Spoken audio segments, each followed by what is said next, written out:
Are you seeing, you're talking about Austin when he was coming back from injury, it was going to take time for him to hit his stride. Are you seeing indications, at least in the previous week, that he's reaching that point? Yeah, no question about it. You know, we've talked quite a bit about our last couple of games weren't up to par, but prior to that, I thought, you know, he had skated enough and done enough. Anybody who's been out for a long period of time, they step right in. It's tough. Maybe you have one good game, but it's hard to keep it going. So when you get games under your belt, I think you're in a better spot. What do you expect Patrick Marleau to bring to the table in a tight playoff series like this? Well, just do what you've been doing. I mean, provide the experience and leadership you've been providing all year. Work hard, compete hard, and do your job, nothing more. How much do you think it means to him to have a chance like this, 38, still looking for that first cup? Well, I think it's a great message to everybody in our room is you think you're a bunch of kids and your chance is going to come and it's going to come and it's going to come. Next year never comes in sport. When you have an opportunity to make good on it, we believe in our room we have an opportunity. What are the keys to success in opening series on the road like this and everything that's going to be going on around the game? Well, I mean, there's a whole bunch of different things. Obviously, goaltending, getting started on time, being disciplined, good specialty teams. I don't know which one you want. Is there a message from the referees, the league, to keeping it clean, or the hits, or anything like that? No, I don't think, like, you know, I just talked to the referee and chief, or the guy looking after our series, Mick Magoo, and I mean, I don't think in the Boston situation or our situation, both teams are real disciplined. Both teams play fast.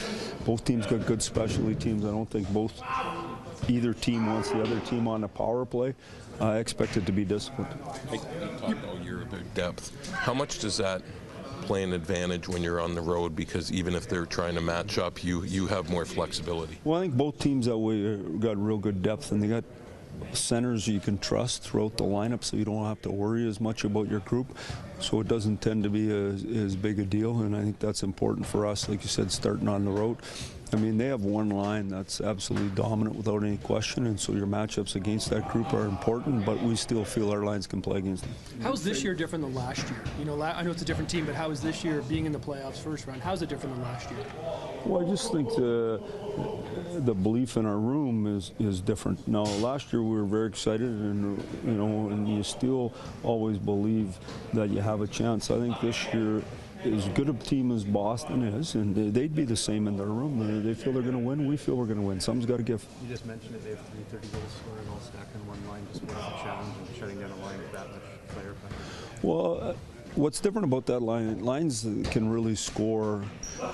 Lots of times they don't defend. These guys can really defend, and so, you know. I mean, they got good players. They play hard. So our job is to understand that and know what they do. And we spend a good deal of time preparing for the team. We understand what they do, and now we got to do what we do. Mike, your team has scored the first goal 8 times out of the last 10 regular season games. Is there a common thread that has enabled your guys to get off to good start? Well, you know, what's an interesting thing is some teams start fast and other teams finish, you know, and so we think getting started is real important for our group. And saying all that, you know, I know with Boston, a real good third period team, and so getting started and maintaining your game. And there's going to be, when you got two good teams playing, there's going to be times you get dominated, that they take over for a bit. Just play well. Just relax and play well, and then when you get your push, get your push. And in the end, you got to execute when you get your chances. Bruce said yesterday that he's not much of a matchup guy when it comes to playoffs or anything else. Does that change how you approach the game in any way, or? Well, I haven't coached against them in the playoffs before, so I don't know. So instead of taking your word for it, I'm going to watch myself. How's that? Mike, what was, you know, when you first started practices with the World Cup, the chemistry between Marchand and Bergeron, what made that so special? Well, you know, I didn't overthink this. They played together. I knew Bergie was playing with Sid for sure. Pretty straightforward. It just happened. They played good. I think, you know, those guys playing together, it was just good for Marchie probably more than anybody's confidence, and to be that dominant at a World Cup and feel that good about yourself, and then you walk out with that swagger. So, you know, feeling good about yourself in the National Hockey League comes on an unearned basis. You have to earn it. No one gives it to you, and he's done that.